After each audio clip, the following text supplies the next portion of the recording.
I'm here with Paul Sztorc at the Bitcoin 2019 conference. Paul, how are you doing? I'm doing great.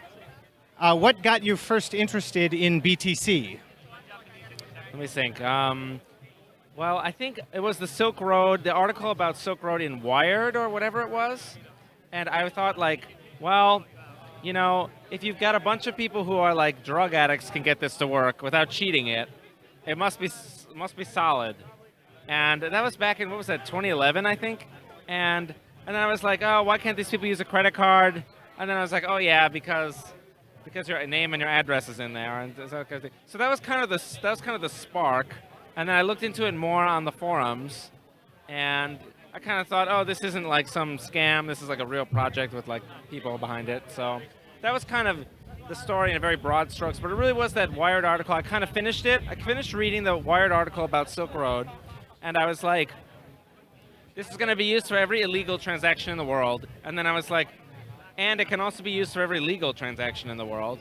And I was like, well, that's just how that's going to go down. So it kind of all clicked into place. I really owe whoever wrote that article a favor or something. Yeah. Are you aware that in 2017, the developers of the Bitcoin Core software changed the rules of Bitcoin so that it no longer follows the white paper? Well, I'm not sure completely that I'm aware of that, but I know they did change the rules to add SegWit, so the protocol did change from 0.14 to 0.15. I don't know, I can't remember my versions right now, but... Well, what do you think of people saying that BTC is Bitcoin now? I think, in general, they're correct because the definitions of words are socially determined, in my view, and when you have BTC as the market cap leader consistently, basically like for 100% of the consecutive days of the dispute, and in general, the vernacular, more people use BTC to refer to Bitcoin, and so that's kind of what I think. I just kind of think that's the way we use words, right? When you go to a different country, you can't just tell them that their word, you can't go to Germany and say, when they say 9, they have to use it to refer to a quantity of 9. When to them it means no, you have to use their words. So your languages are a theory about what other people,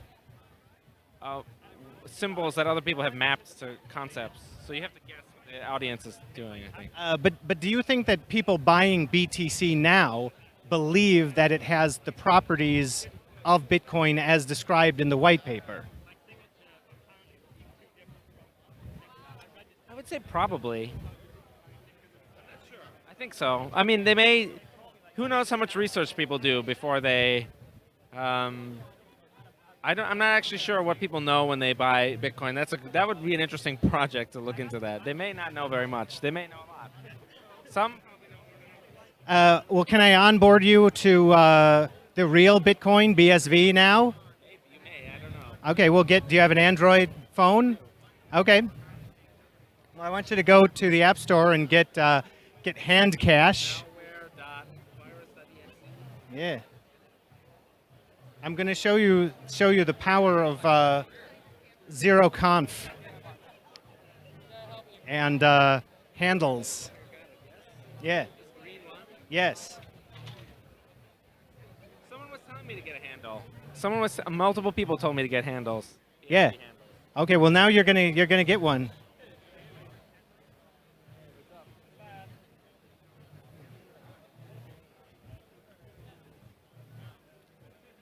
I actually own a lot of BSV, through the logic of forks, but. Well, yeah. Well, now you have some you can spend. Okay. Or you will.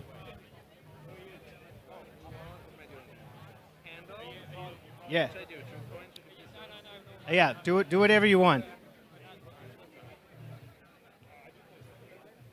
right, here we go. Okay, what's your handle? PSZTORC. Classic handle.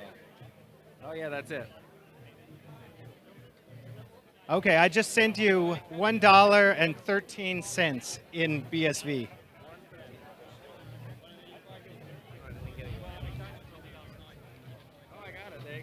Well, Congratulations. Now you are free of the BTC scam. That's all it takes? How do you feel?